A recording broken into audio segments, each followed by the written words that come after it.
नमस्कार, आप देख रहे हैं वार्ता न्यूज और मैं हूं आपके साथ अंकिता नेगी। नजर डालेंगे हेडलाइंस पर। आईजीएमसी में सफाई कर्मचारियों को 2 माह से नहीं मिला है वेतन। प्रबंधन के खिलाफ खोला मोर्चा। 23 दिसंबर के बाद बड़े आंदोलन की चेतावनी। मैदानी इलाकों में शीतलहर तो दिसंबर में तप रहे पहाड़। दिन के तापमान में 4 से 6 डिग्री की बढ़ोतरी।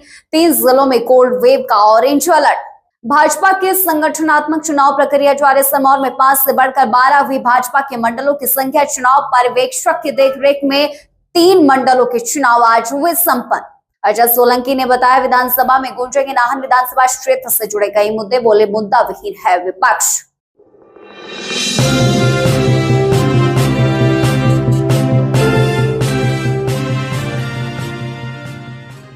आईजीएमसी में सफाई कर्मियों ने 2.5 माह से वेतन न मिलने पर अब प्रबंधन के खिलाफ मोर्चा खोल दिया है। सफाई कर्मियों ने सोमवार को आईजीएमसी गेट के बाहर काले रिबन बांधकर प्रदर्शन किया। इस दौरान सफाई व्यवस्था पूरी तरह से बंद रही और अब हालात ये हो गए हैं कि सफाई कर्मियों ने काम को ठप करने की चेतावनी दे दी है। जहां केवल मात्र 12,000 रुपया जो है वर्कर को मिलता है और वो भी 2 महीने तक ना मिले तो स्थिति क्या उत्पन्न होती है।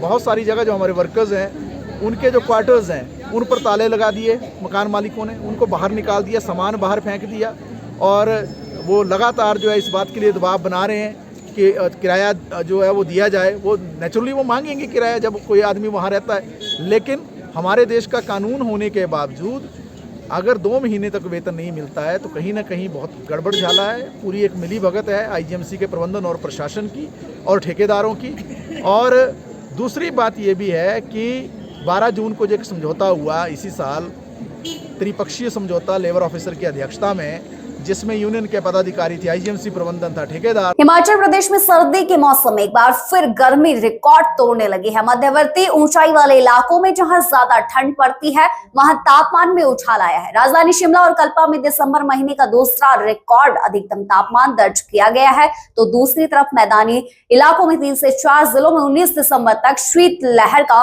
ऑरेंज अलर्ट जारी किया गया है। 24 घंटों में प्रदेश में मौसम मुख्यतः साफ रहा है और हमारे कुछ एक क्षेत्र हैं जिसमें डिस्ट्रिक्ट ऊना, बिलासपुर, हमीरपुर, कांगड़ा है, जहां पे शीतलहर की कंडीशन दर्ज की गई हैं।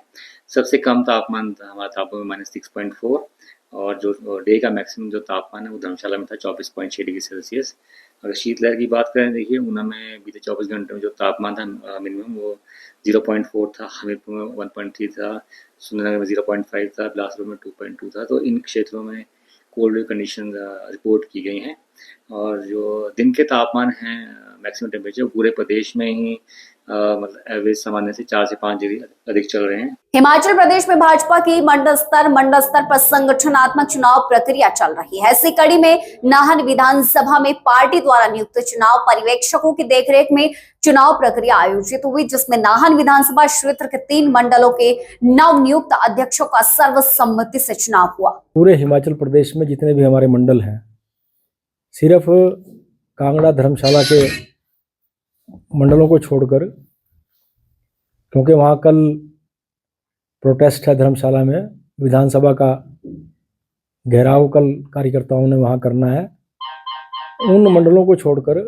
हिमाचल प्रदेश में सभी मंडलों के चुनाव हो रहे हैं। हमारे हिमाचल प्रदेश में 74 मंडल थे पहले, अब वो 171 मंडल बन गए हैं। कल से धर्मशाला में शुरू हो रहे विधानसभा के शीतकालीन सत्र से नाहन विधानसभा क्षेत्र से जुड़े कई मुद्दे भी गूंजने वाले हैं।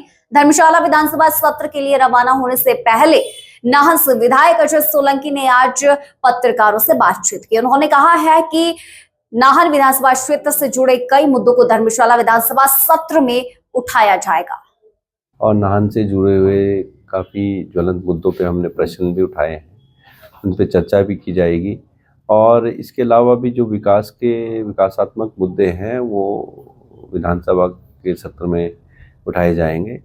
और विपक्ष जो है सरकार की लोकप्रियता से बौखलाया हुआ है, इसलिए अनाप शनाप बयानबाजी और मुद्दों से भटकाने का प्रयास करता है।